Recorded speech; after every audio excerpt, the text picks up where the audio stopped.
Kalau lo beneran serius mau move on, belajar untuk tegaan, belajar untuk no contact. Tapi kan kita nggak boleh mutus hubungan sama orang lain. Itu namanya kita terlalu kekanak-kanakan, kita childish. Nggak.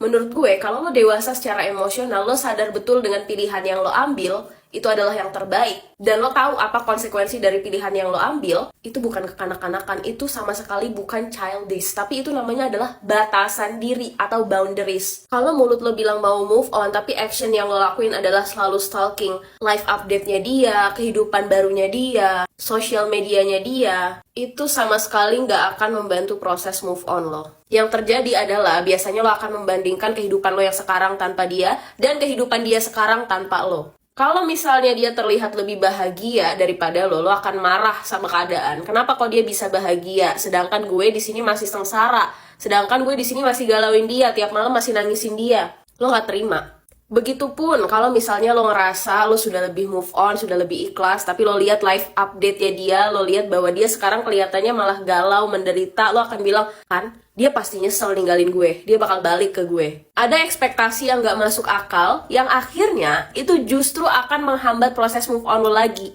Jadi gue pribadi melihat bahwa no contact ini adalah salah satu metode yang paling beneficial dalam membantu proses move on lo.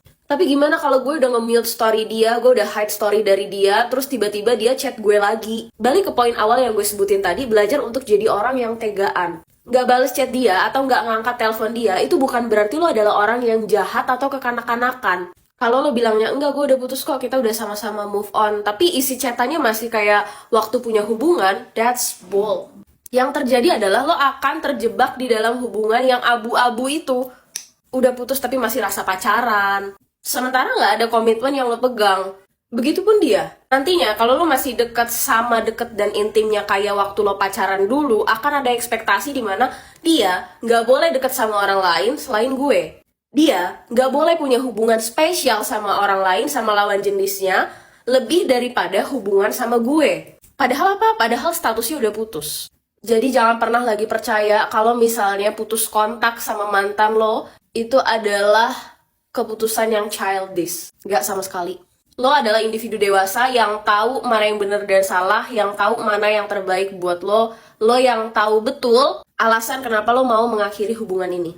Jadi, kalau lo beneran mau move on tapi dia bolak-balik datang lagi, lo harus tahu respon apa yang harus lo ambil. Ingat lagi tujuan lo, apakah lo beneran pengen mau move on atau selamanya lo pengen terjebak di hubungan abu-abu itu?